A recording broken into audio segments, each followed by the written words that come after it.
So without further ado, Marcus, thank you very much for coming. Thank you. Thank you for having me. Yeah, thanks. Thank you, and thank you for coming. You know, it's really actually my honor to be here talking with you. Ben mentioned that I went to Iraq in 2007. The Army, for the first time since the Vietnam War, had asked for field anthropologists to volunteer and go help out. And I had a lot of students who came from military families. I was at a university in Virginia, and I talked with my dean, the provost, and the president, and we thought that would be a good idea. So I took a leave of absence, and I went to Iraq. I was there for 15 months in 2007 and 8. And you know why it's such an honor to be working and talking with you is because when I was there, I was really struck with the difficult problem sets that our men and women were facing and how much we were asking of our men and women in uniform. And as I went out on patrols, or if I was just even on the base, I was really, really touched at how much care they took of me. So much so that, for example, I had a PSYOP master sergeant just stop me in the hallway and he said, "Hey Doc, hey, before you go out on a patrol again, I want you to put on this some kind of radio device that if I flip up the antenna, an air weapons team will pick up the signal." Things were going bad in the area at the time. He didn't need to give me that piece of equipment. I wasn't part of his team, but just that kind of care. And when I was out on patrols, the soldiers really watching out for me. When we came under direct fire, one of the squad leaders like, "Where's the anthropologist? Where's the anthropologist?" And I was still where he told me to remain, which was in the truck, hunkered down, hoping nothing would happen while things went pinging around.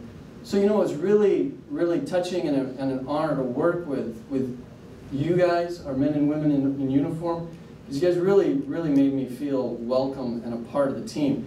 So much so that after that experience, I resigned from my university. I was supposed to be department chairman, and I just decided that I really wanted to continue working with the military on these difficult problem sets. Since 2012, I've been doing design activities. I did a study with Dr. Jim Greer on how units were using design to improve their operations, and since then I've been doing a variety of workshops. So I want to share with you some of my anthropology and how anthropology contributes to design thinking and some of the work that I've done with different groups. This is kind of where we're going. We'll have a bit about me. This laser pointer doesn't work. We'll have a bit about me. Really have been about applied work. I'm very much of the attitude that theory has to ground any real research. Theory guides what it is we're trying to understand, tells us what we should look at, what we shouldn't look at, given whatever problem we're trying to understand. But despite that, I've been always much more interested in applied and practical work, which is in some way why going to work with the military in Iraq was not conceptually hard for me, because I've always been very interested in applied work. So we'll get a little bit about that on me.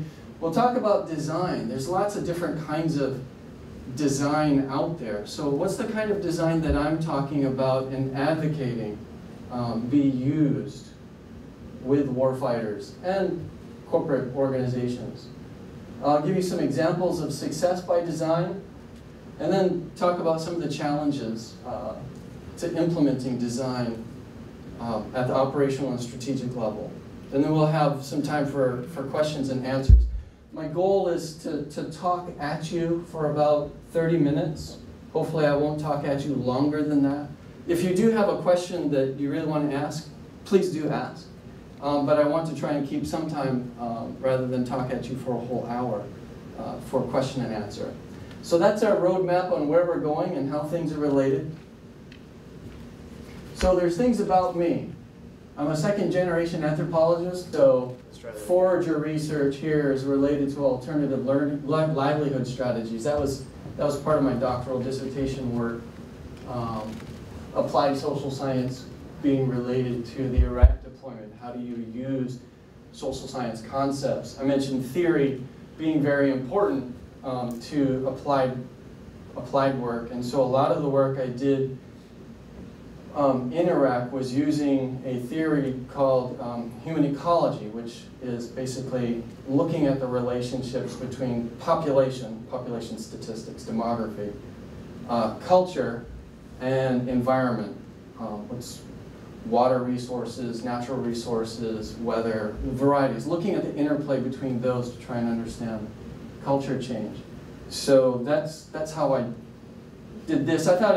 And then I thought there was kind of a nice idea starting out with a systems view, because design thinking really requires, as I'll talk about later, always trying to keep a systems perspective in mind. So rather than a list of here's our agenda, I decided to create a systems map of where we were going and how it related across. Thank you. Yeah. So there's me in a loincloth. Above that, you see me as a little boy. My father was an archaeologist. He was a professor at the University of Hawaii. He got interested in ethnoarchaeology in the 70s, and therefore brought me to northeastern Luzon, the Philippines, to live with hunters and gatherers. So part of these personal narratives is that I've been immersed in anthropology all of my life. And it shapes sort of this intercultural blending, fluidity, sort of I've called myself a cultural chameleon at times. It's just very natural to me.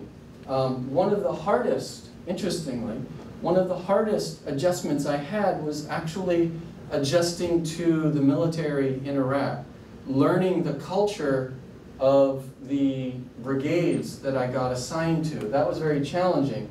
You can see I did stay in keeping of wearing what the natives wore, so I wore the ACUs, and I think I made it look pretty good. Down below, you see me in high school. I was part of the first men's hula troupe for my high school, which was Obama's rival high school.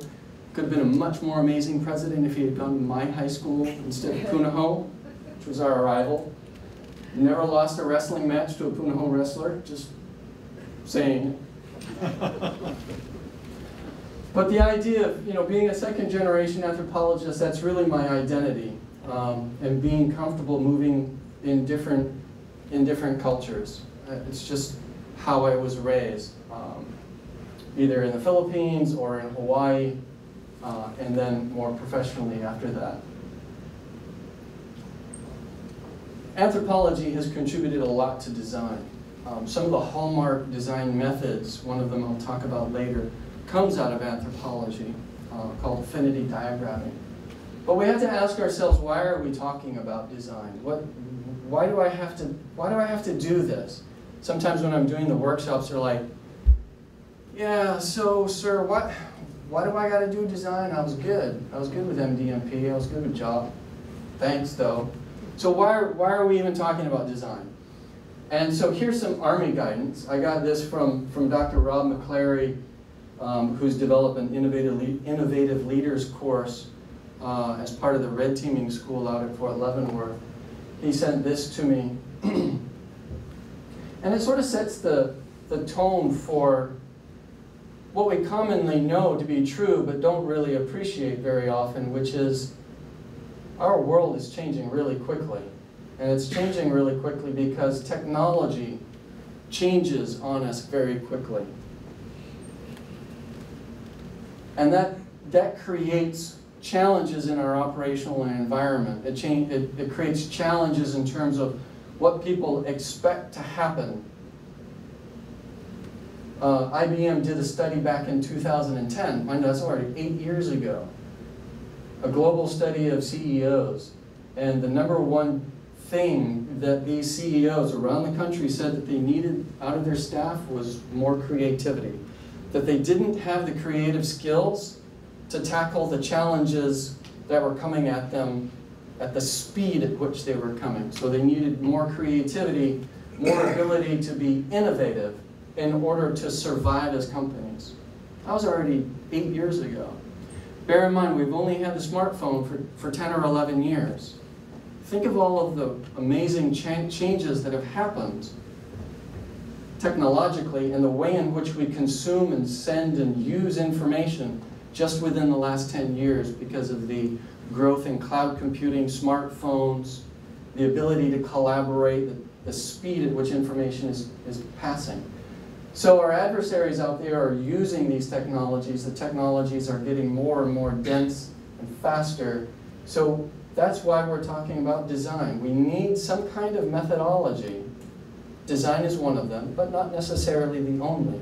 But we need some sort of methodology for handling this speed of change, or else we're going to fail. John McChrystal put this out in his book. What we're designed for is sort of your standard bureaucratic organizational structure. The world we're facing is much more of a network diagram. Again, we know these things, but it's hard to put them into practice because culture is hard to change. Bureaucracies, your own work environment, is bureaucratic, and bureaucratic for a good reason. It works. It helps processes to move, take place smoothly. Things get done. But it doesn't change quickly enough to deal with our environmental changes. So we go back to doing what we're comfortable and familiar with despite knowing we're in a networked world. So culture is hard to change. And it's hard to change in terms of implementing design in organizations, which is why it's usually not sustained. It's just hard. Not impossible, but hard. So then the question for leaders as well as practitioners becomes, do you take the red pill or the blue pill? The red pill being reality. I'm going to just deal with the fact that the world is changing rapidly on me and I need to develop some new skills and use some new methods to deal with that rapid change. Or I'm going to take the blue pill and just enjoy ignorance being bliss. Just going to put my head in the sand and say, this will just be another change initiative that won't come to fruition or matter, or I'll just have some strategic patience and take a knee and wait until this person leaves and just go on doing what I'm comfortable doing. It's a choice you have to make, whether you're a leader or a practitioner. These are some of the organizations that I worked with that took the red pill. We'll talk about 3 of them later as case examples. Before we do that, though, we've got to talk about, well, what's the design that Marcus is talking about? Because there's different kinds of design out there, and there's a lot of confusion when people start saying, well, this is the design. Well, no, this is the design. No, that's the design. There's lots of different ways of doing design thinking, design activities. I would say that the right design is the one that seems to work for you and your organization on the kinds of problem sets that you're dealing with. That said, there is a deliberate method to design thinking methodology that I tend to use more often than not. And that's that it starts out, and this comes from the company IDEO, not the graphic, but the method, where design method requires you to start with empathizing, taking seriously what do the people who are on the receiving end of what I'm trying to create, whether it's a service or an operations plan or a population, what's important to them? I've got to stop and figure out, discover what's important to them. What do they value? So that the end product that you end up with comes back to address that value, that need. Doing some research, you define that value, that need, you get to understand it more. Maybe that's the problem that you address. You get the understanding. And then you use some methods that I'll show in a minute that gets you to ideate, create different ideas. This is where you brainstorm collaboratively and openly and discuss things and create stuff, create diagrams of ideas, because in order to have a great idea, you need many ideas to begin with. So in terms of method, once you've figured out what's important to the subject population that you're trying to do something for, you then generate ideas. The next step in the method is really taking seriously the idea of prototyping. And it doesn't have to be, you know, don't have to be building a new phone or a new thing you're trying to sell. It can be a plan for your unit. But the idea of prototyping is that you deliberately present to your leadership something that is incomplete. You don't spend a lot of time trying to refine your slides and that you take it rough to them in order to get their reaction, because it's truly a waste of time trying to refine something that's left of center of where your commander wants to go based on his or her perspective and things that she knows. She says, hey, I like this, but you know, you guys are overlooking these things, so I want you to adjust it this way. So then you go back and you refine it and you bring it back to her again, gets more guidance, back and forth. That's prototyping. You've got to do prototyping of your plans. And the testing it is making it more widely available, see if it's really working, socializing it more broadly, and then implementing, coming back to seeing how well it captured that initial value set and empathized. There's a nice connection there to the operations process where, you know, you've got the commander here in the middle of the operations process. You've got assess throughout, and that's part of implementing back to empathize. That's your assessment, seeing if you're staying on target and adjusting. That understand, visualize, describe, direct.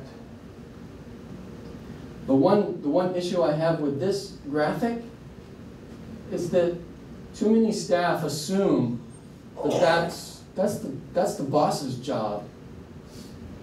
But in fact, through design, the boss has to rely on his staff to help him come up with the visualize, describe. She can direct, got that all day long. Science of control, art of command, but staff have to embrace this first part, visualize and describe, as well as understand, helping her to come up with those initial planning guidance that will then drive detailed planning. So that's a little bit off in terms of marrying up nicely with design. To that end, so you've got that deliberate sort of steps of method, which is deliberate, so it's not just any kind of design can go. You've got to have that somewhere in there. You also have to have two things. You've got a mindset and you've got a set of methods that collectively is doing design. You could be doing one or another method, but that in and of itself is not making you a designer. You need the mindset and you need the methods going together. So the mindset that's super important is humility. It's appreciating the fact that you don't know everything. You're not necessarily the smartest person in the room, and you may not necessarily have the best ideas, even if you're the commander. You've got to create a climate where you're willing to listen to other people's ideas and take them seriously, even if they seem like good idea fairies. At least in the first part. Because again, to get a great idea, you need many ideas. So you've got to be humble about yourself. You've got to have empathy for the people that are going to use your plan. You've got to have some creativity. And many of us say, well, I'm just not a creative person. I can't draw. I can't draw either. My drawings are stick figures. But it works. Too often we rely on this work avoidance regarding creativity because we somehow, through our educational experience, we're taught that we're not creative, or that artistic or creative things were devalued in light of, say, something more hard science or engineering or medicine or physics, whatever it was. But we're all creative if we just allow ourselves to be.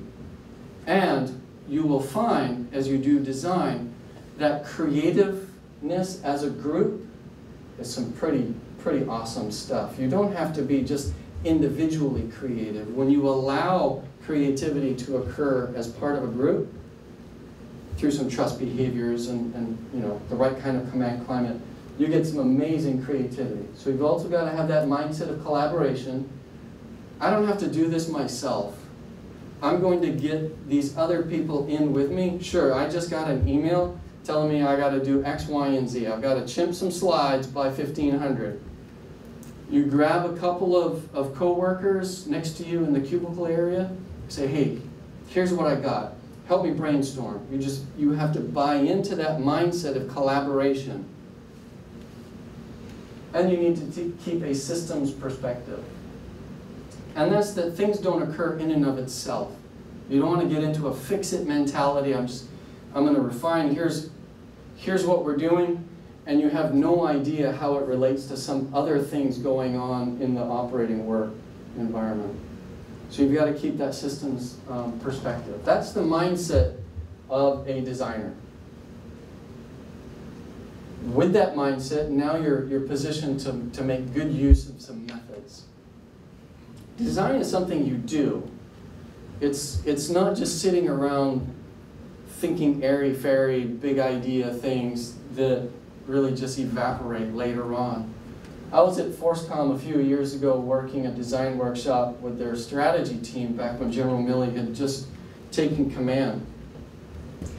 And we were on a break, and I'm sitting there at one of the conference tables. We've got our dry erase boards and all kinds of stuff up on the wall. And I didn't know where the coffee was, so I'm just sitting there wishing I had some coffee, because when in doubt, drink coffee, Jack Reacher always says. So I'm sitting there minding my own business, and an officer comes down, and he's like, huh, you guys are these people doing all that design stuff, huh? And it's a little bit of caricature, but not quite in terms of the accent. I was like, well, yeah, sort of. He's like, huh, well, you all be thinking while I'm upstairs doing. And I'm like, all right, well, good luck with that. Design is something you do. It's not just sitting around trying to think of great ideas that have no relevance to important things. Some of the methods that I've found to be very helpful at the operational level and the strategic level are things, these are statement starters, which use something called a think, write, share, where we're going to have a statement such as, I'll read the one up for you. This is taken from a session I did with NGA. How might we define success for GeoInt App Store?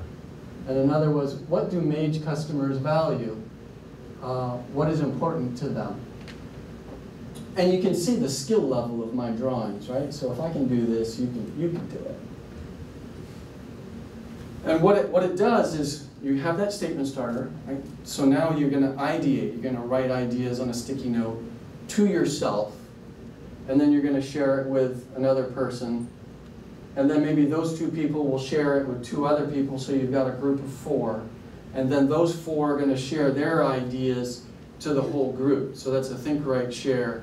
That's probably, if you were to ask me, one of the most important and powerful ideation methods in the toolkit. Others are affinity diagramming, which can follow after a statement starter. That's something that came out of anthropology. Mind and concept mapping. And then divergent and convergent thinking. There's something called the British double diamond. I've got one diamond here, but the British double diamond in design, imagine a second one here, are 2 cycles of divergent and convergent thinking. And that's where, say, you're doing a think, write, share, or just a thinking on sticky notes. And you're going to think of as many ideas as you can without talking to others.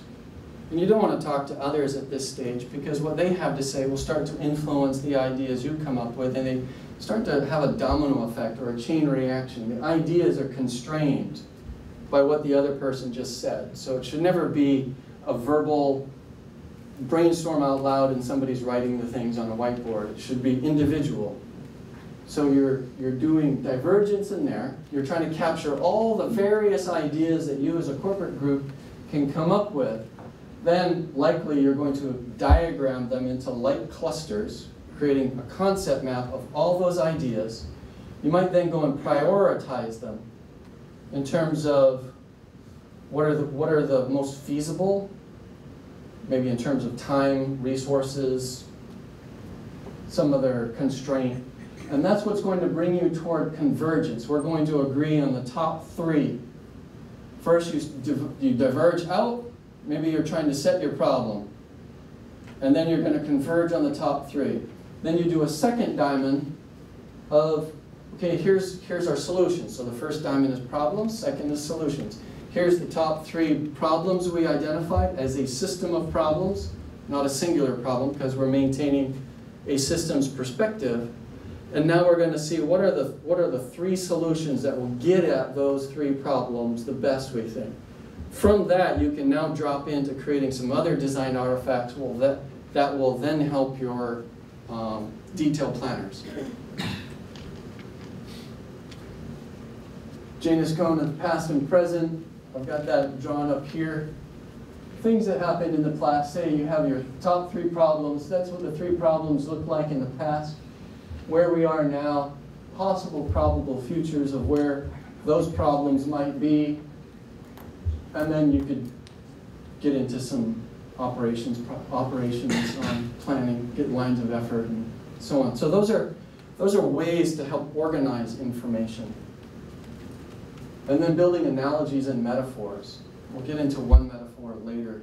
We found in the research for ARI back in 2012, studying units that had used design in Afghanistan, primarily, also Iraq, but primarily Afghanistan, that metaphors were really helpful to sort of communicate the essence of the design concepts to the detailed planners. The detailed planners weren't necessarily a part of that conceptual planning piece, but the metaphors really helped them to appreciate what the designers came up with so that they could detail plan it.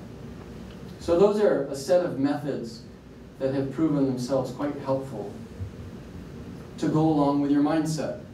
So again, to be a designer and to be doing design, I would argue you have your methodology, you have your mindset, and then a set of methods. And that together makes you doing design. A word about collaborative environments, though. Design is a collaborative activity. It's really hard to design by yourself. Currently, because of the growth and explosion in cloud computing and applications as a service online, you have a number of choices in the corporate world, in the unclassified world, of going digital from the get-go. And this is from Mural. The one on the left is Mural. It allows you to ideate on the computer with a distributed work staff that may not even be co-located. You could have staff in other parts of the world, and they're all in there ideating at the same time. Here you have generating ideas, and on this side is actually a set of prioritization of the ideas, and people are moving the things around. So collaboration is hugely important. You can also do it in your physical spaces, but you have to organize your physical space for it. If you're just stuck with your cubicles and you don't adjust your built environment to allow for collaboration, it tends not to happen. So you need areas where people can put up ideas. And the idea of making the ideas visible is so that different participants can use their critical thinking skills to engage those ideas. Our memory is limited. It's very hard to keep several ideas in our mind, given our short-term memory is 7 seconds long. And we tend to only be able to hold 3 pieces of information simultaneously in our short-term memory. Now you try to apply that to getting lots of different ideas, and you just start to ignore things. You start to frame things unconsciously just in order to grapple with it. So really important to put things up on the wall, and that's the purpose of it, is to get away from the limitations of short-term memory so that people can critically evaluate all of the ideas. So you need to create a collaborative environment for it to work. So that's some of the coolness. So let's look at some examples. Fort Campbell, the purpose of this design workshop that was several weeks long, over three cycles, was about civilian workforce development, getting the civilian workforce to partake of the various development opportunities that they had, despite some perhaps alienating employment options available. And the challenges that I saw happening is at the very beginning, you had a lot of people like, hey, just telling the commander, the garrison commander, tell me what you want me to plan, and I'll plan it. Tell me what's your end state? What do you want? He was like, I don't know. That's the purpose of design. It hasn't been created yet. It was like, that was really frustrating. I mean, some of them were really angry. They're like, what do you mean you don't know? You're the commander, man. It was like, no, but you don't get it. I'm going to rely. Remember that operations process, and in the center was the commander, visualize, describe. He was like, I need to rely on your corporate intellect, because you guys collectively are much smarter and better than me individually. So that was a real challenge. They just wanted to be told what to go plan, and then their comfort zone, they could plan the heck out of it. And then, as I mentioned before, I don't know, I'm just not creative. That's, to me, sort of a work avoidance. And you have to be around some people that you can develop some trust with, so that you feel you're not going to be made fun of if you're drawing stick figures. But that sort of discomfort goes away quite quickly, in my experience. You just have to be willing to bite the bullet. The other one was you had a number of senior managers who'd been there a while and felt that they'd seen it all, and this was just another change initiative and wasn't going to amount to a hill of beans, so whatever. And literally a guy said, well, I've been here since 1967. That's the year I was born. I was like, dude, you need to go find a hobby. Dude, I mean, there's some amazing hunting in this area. Go do that. That said, despite some of these challenges, in working through the culture part of getting them to acquire the mentality so that they would start working the methods, right? That work culture part is hard to change. But once they started to embrace some of that, as you can see in some of these pictures, they created some of the most amazing affinity diagrams and narratives I've seen. And they started engaging in great dialogue. These are folks from different sections of the garrison that normally didn't communicate ever with each other. And so they were communicating sometimes for the very first time. They ended up winning IMCOM Army Communities of Excellence Gold. So they did a really great job. But they had to make that shift in terms of mentality. Trust in the methods to actually get them where they needed to go, because it's hard to see what right looks like when you haven't created it yet. But when they did, they really did some amazing things. The Canadian Forces College, they were given, this is sort of like the Command and General Staff College for the Army. There's a capstone activity for planning, and they did a design planning capstone. And they were given a mission set to deal with by a commander. And the challenges that I found in my group was that there was a faction that was saying, you know, I already do this, man, mission planning, so why are you bothering me with these methods? And I'll say, well, sure, you might be doing some pieces in mission planning. I got it. And you do link diagrams. Got it all day long. But again, design is about bringing that mentality and the set of methods together and approaching it as a system of of activities. Just because you're doing one piece or another doesn't mean that you're already doing it in mission planning. Once they got over, and then I said, you know, at the end of the day, it doesn't really matter. You're in the military, and this is what we're doing. So shut up and color. And so once they started to color, they really took off. The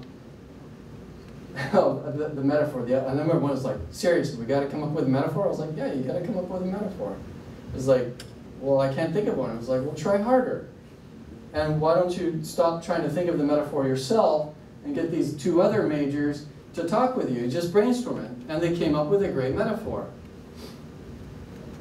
So that was a collaborative piece. You know, we're used to being individually excellent. So part of that work culture, like, hey, I'm gonna work with some other people. I'm gonna put myself at risk for saying something stupid, coming up with a stupid metaphor idea.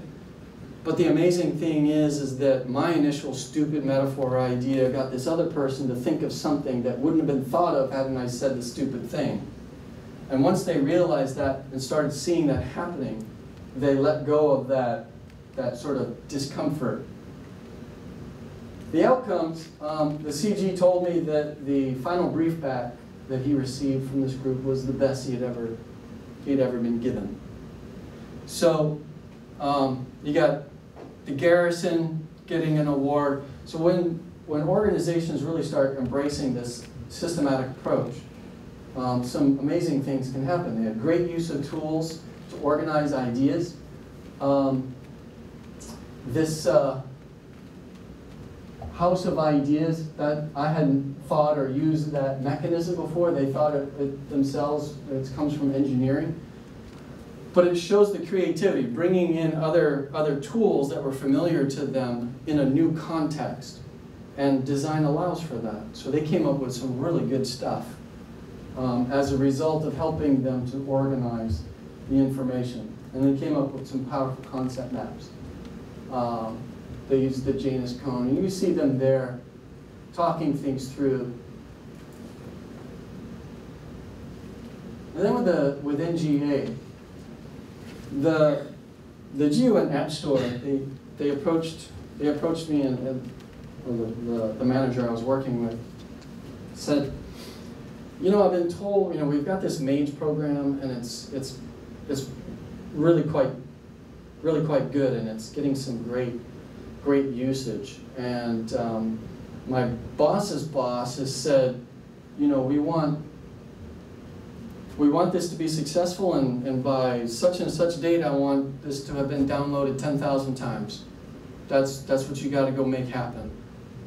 And this young man was of the mind that he was like, sure, downloads are a reasonable measure of success for the program, but I don't really think that's really telling our story of just how impactful this MAGE program, this mobile app is.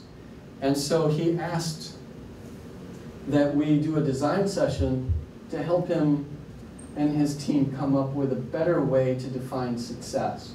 And by using some of these methods, the think, write, share, the affinity diagramming, we were able to come up with a systematic approach where success was defined not in terms of one thing, but the integration of 4 different things. And they were then going to go and detailed plan what are the things they need to do in terms of marketing and doing reach out in social media for this app.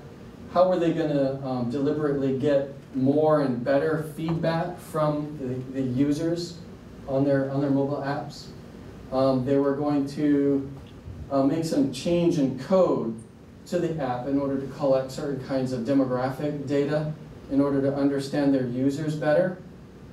And then they were going to do some case study mission inquiries. So like how did it help the FBI? How did it help Homeland Security in one or another mission or some tragedy or disaster that happened? It's a mapping program coming from NGA.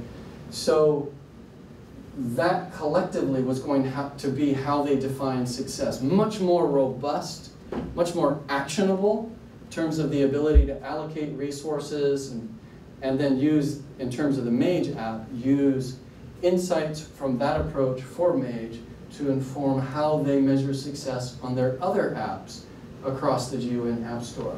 So it really changed the way that they went about doing assessments and knowing that they were enabling success for their customers, which is one of their agency-level strategic goals. So with these different groups, we have challenges and solutions to doing design. Changing your work culture is hard. I don't have time. I'm already too busy. You're asking me to do something more? Look carefully at what it is you are doing. Maybe there are some meetings that you don't need to have. I'm sure we can all think of meetings that were largely pointless, and if I just had a page or a briefing deck, I'd have been good. Tell me, what are you doing? What are you doing? What are you doing? What are you doing? We're doing. Okay, great. All right, I'll see you guys next Tuesday. Get rid of those sort of data transfer meetings to make room for idea meetings. I'm not creative. I've touched on that. Everybody is. We don't have the design talent. We'll grow it. You've got a great program here at JSOU with developing a cadre of people that can do design, have an appreciation for design. You need design folks in your organization that can act sort of as ambassadors and coach, mentor those around you. Remember I said you get this tasker in the email, and then you're like, I could try and chimp these slides myself, but hey guys, I did this design thing. I wanted, the collaborative mentality. Bring some people in. Start doing it, and then you'll spread, sort of like an ink spot, you'll spread that awareness and understanding of using design throughout the organization so that you do, in fact, have the talent. We already do that. Not really. Just not really. This will just be another failed change initiative. If leadership values it, then it can be sustained. It has to be managed, of course.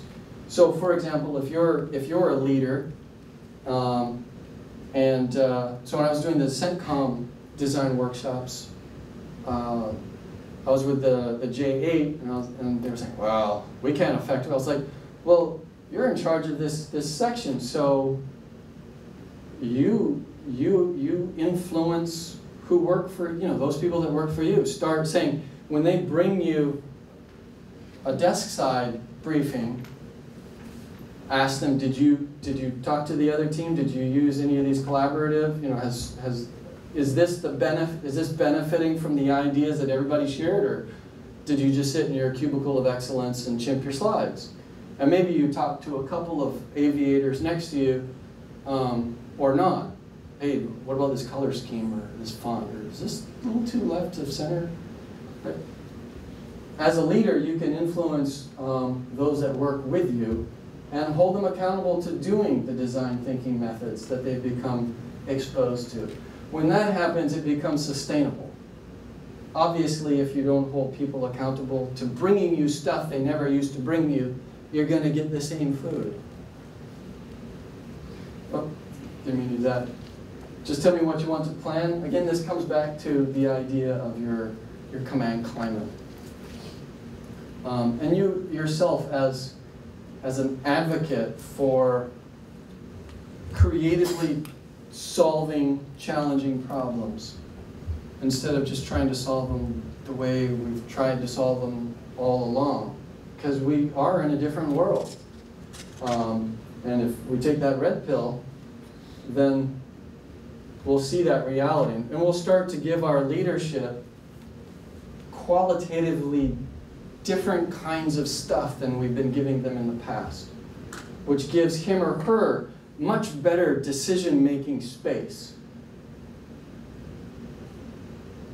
That's our job, is to give our leadership strategic decision-making space by giving them things that are unique, that are another way and a better way to get at stuff.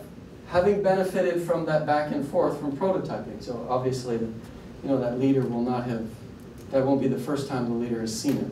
She's been involved in it because you're using the method correctly. All right, well, it's been my pleasure talking with you. You can get my contact information from Ben. If you come up with a question later, by all means, shoot me an email. I'll be happy to respond. But thanks for taking the time to hear what I had to say about design and how it can help you be consistently innovative in tackling your challenging problems.